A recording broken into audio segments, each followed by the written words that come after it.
So this is our last segment, unfortunately, for now. Okay. So, what is some advice first that you would give to younger sisters, younger women that maybe want to first get into comedy or get into public speaking or even vlogging? You know what I'm saying? Because you're not heavily into it, but I want to get you into it. Okay. But like, what would be your advice to them? To be yourself.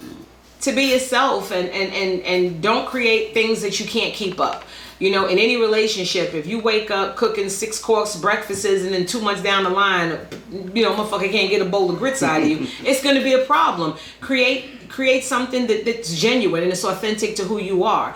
And never, ever, ever, ever, ever, ever, ever do things that you feel is going to compromise, you know, your safety or your brand. Because sometimes the people, they don't understand. If you go out and you do some bullshit, you got to answer for that shit at a point later in the game. So just be yourself and have fun. And don't let, if you love something and it's really what feeds your spirit and it's what God has ordained you to do. Because some people just do things and some people have a gift from God.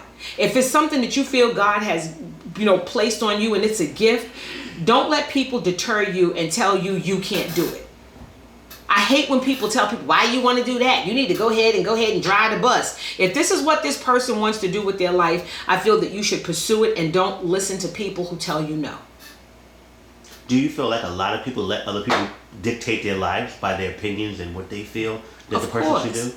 Of course, people do that to me because they tell me, oh, well, why would you leave that job? Or why would you do this? Or why don't you do that? Because it's not what feeds my spirit. It's not what makes me feel good. It's not what makes me feel whole. When I'm working, I tell people that all the time. That's the best I feel in my whole life. When I come off stage and I know that I've made a difference in somebody's life and people have laughed and had a good time with me, it's one of the best feelings in the world. And it's a high that no drug, no drink, no relationship or anything could ever give me. And some people who are not, only a performer will understand that. It's like when you create a film or a show and you see people clapping and they're like, and they're laughing. It's a certain high that you get that even going to dinner with your brothers and sisters don't give you that. It's something about your passion. And just like Erykah Badu said, be serious about your shit. Be serious about your shit. If this is what you do and what makes you happy, go for it. And don't let people tell you no. And people who tell you no, it's good for them to tell you no. Because you know from that point on, do not discuss anything else with them about your career or what you plan to do. Now, the next thing I ask everyone I interview, do anything with, is called Now Bitch. I created this a while ago. Now Bitch is basically, you tell me some shit that you just tired of people doing or they need to stop. Like, now Bitch, listen. Tell me something that people just need to stop doing.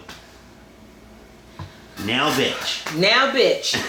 If I lent your ass money and you didn't pay me back, don't call me for no more money. That's something I want people to stop doing. So if you didn't pay somebody back, do not call them for something else. I had a person call me. They needed their cell phone paid. I gave them the money to pay the cell phone bill. 5 days later, you calling me for more money? Now, bitch, I'm going to need you to stop calling me for more money. And another thing, if we supposed to go somewhere and we supposed to be there at 8:30, do not start getting dressed at 9 o'clock and get mad when I eat and leave your ass sitting there. You need to be on time. As black people and people, period, we need to be on time for things because that's something I can't stand. I don't wait well. So wait a minute. Listen, there's more and more similarities because me, I'm a very punctual person. Like everyone that knows me, I'm punctual. Like most times I'm there at places early waiting on them to start or set up, whatever.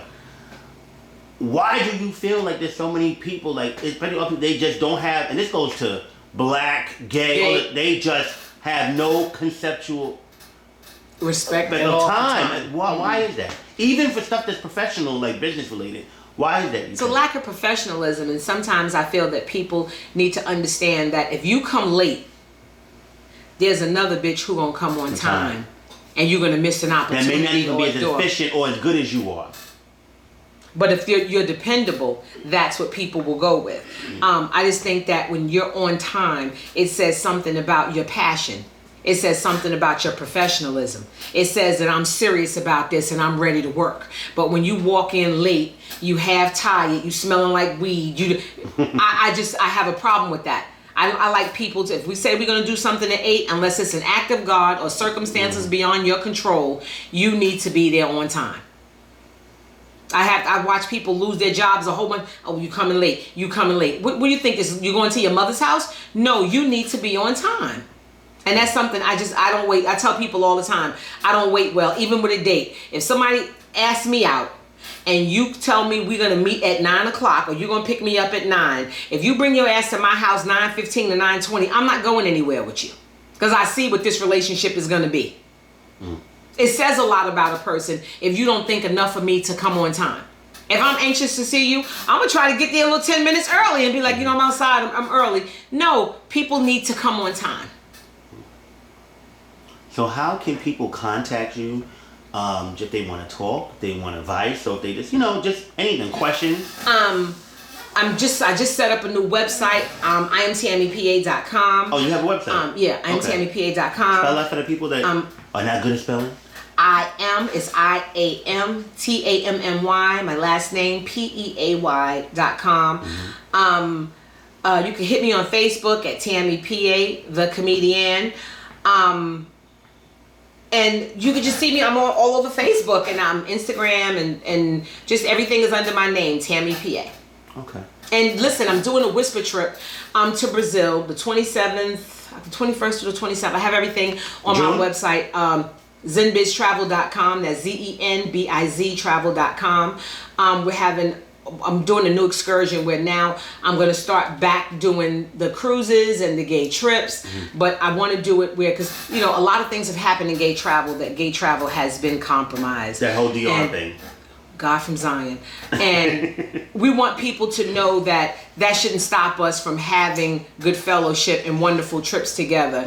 And like I said, I try not to judge people because if somebody has always done right by me, I'm not a person who will try to throw you under the bus when things go wrong. So people felt like I was supporting Will. It wasn't that. It's just that Will had always been upstanding with me. He'd always been forthcoming with me, and he'd never owed me a dime, and he'd always paid me on time, and my flight was there, my suite was ready. I can't say nothing bad about this man who's never done anything to me. But what I can tell people is we can heal from that and still have good gay travel and still, have these wonderful excursions, because in case people didn't know, Inferno was one of the best trips of ever.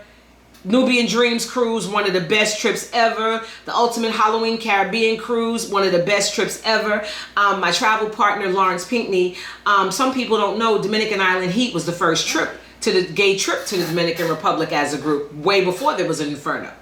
And we just want to bring those things back and let people know that we want to set it up where people are secure, but we just want people to know we don't want to give up on gay travel because the gay travel industry, because of that one situation. Now we want to throw out the baby with the bathwater. No, we want to come back to the table and still give people wonderful quality excursions and balance our life with leisure. You think that because that was on such a big magnitude, that's probably why it affected us so much? But some people thinking it was just Will's trip. There was several promoters. There was that ski trip where people's credit cards got bashed. There was several trips where things had happened where people didn't handle business. But the thing with it is we're quick to forgive them when things happen with our money. But when it's us, we can't make a mistake. We have to learn that we have to come back to the table and just start it all over again. Like I told my friend, I can go on a trip with you. We can go on a trip to wherever we want to go to. And we can be the only two gay people there and go and have a little bit of fun together with the only two gay people there. There's nothing like moving hundreds of gay people to one place so we can live, laugh, love, drink, fellowship, and even have Sunday morning worship by the beach together. There's no feeling in the world like that. I don't care what anybody says. That was missed. And anything that has come after those trips, there's nothing that was like Winter Explosion again. That was a travesty what happened, that those people had that to happen. But do we give up on gay travel as a group, the wonderful group travel? I miss that. And I know that people who had, we created memories together. Most of my friends are from different islands and different places that I've traveled with these groups. I want to see us do that again. But being that you're so versatile and have done it for so many times, do you think you could organize your own thing? That's what I'm doing now. Okay. That's what I'm doing now. I'm doing it through Zimbiz Travel.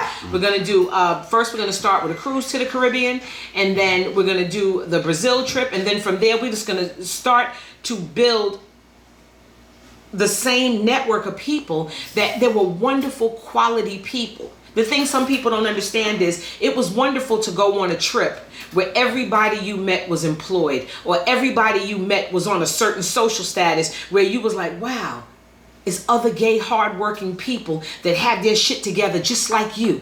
There's nothing like it. So we want to reestablish that in the community and let people know that those were unfortunate incidents. But this is what we're bringing to the table to you now. And we want people to understand that every business, Walt Disney had glitches in the matrix and he kept coming to the table until he got it right. We don't, I'm not saying go with that same travel company or that same this or that, but we want to put new security measures in place so that people feel secure to put their money down and know that, first of all, I'm not going to put my name on nothing that's going to have no scandal behind it, because I don't want the children to drag me through the mud, honey. Last thing I need is a meme with me talking about I moved to California with people money, because you know they was a mess. So we don't want that. But what we're going to do, we're going to... Did they ever find Will?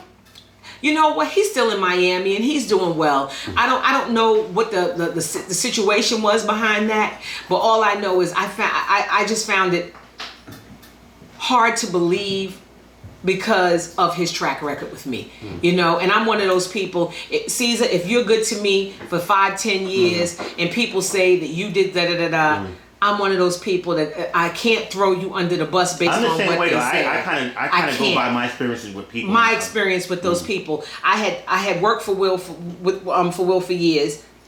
This man had never paid me late, never paid me short. Oh, and he knows I'm not staying in a room with nobody. Don't try it. My suite was always there. My plane ticket was always there. He was always cordial, always nice to me. And he had that same rapport with all of those people.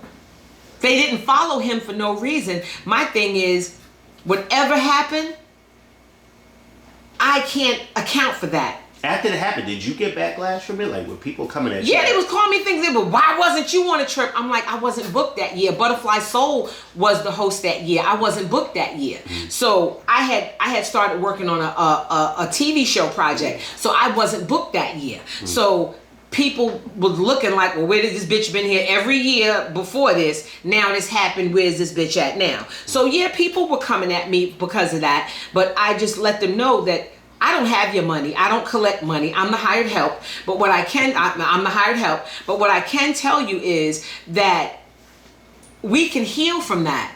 That was a learning experience where we just got to learn how to put new security measures in place and put measures in place where we know that your money is going to be safe and you're going to be okay and your rooms are going to be there. Or we're going to do it on a cruise ship. Whatever we're going to do, I just miss the fellowship of traveling with groups of LGBT people. And I'm talking quality sisters and brothers. That's one thing people cannot deny. When you went to Inferno, there were quality people there. When you went to Nubian Dreams Cruise, Ultimate Halloween Caribbean Cruise, Dominican Island Heat, these excursions had wonderful quality people. And we just want to bring those people back together with the new people and the young people and the older people. And we want to have just a myriad of wonderful, wonderful, wonderful gay people to do this travel thing together. Because I see people travel in groups and the 5 of y'all asses look bored together. I don't care what nobody says. Oh, me and my friends ain't going. We going to Puerto Rico. And it's 5 of y'all. It was no feeling in the world like controlling almost that whole resort, or having a ship where a couple of hundred of us have dinner together and break bread and travel and drink and party together. I miss that. I miss that. And the experiences that we created. Some people don't know. It's not about where you go. It's the experience that you create and the bonds that you create with those people. Some of the people that I've traveled with are some of my best friends now. And the only thing we had in common is that we got on a ship together, or we got on a plane together, and we went on a vacation together. And that one experience like bonded us for life almost, because we talk, we on Facebook together, we see each other. It's, oh my God, I see you. And it's just, we need to keep building those types of relationships. Like I told my friend, I was heartbroken when that happened, because Everything happens for a reason, but it doesn't mean that we can't do it again and do it bigger and better and make sure that people's interests are taken care of. Well, thank you, Tammy. It was great talking with you and hearing you, and I think the people are going to love it. Definitely more stuff coming up with you, which we'll talk about. Okay. And that's pretty much all. So I hope everybody enjoys it. Please hit up Tammy Peay on Facebook and her website, and take it from there. If she don't want to answer your questions, that's on her. I answer questions. All right. Bye. Bye, guys.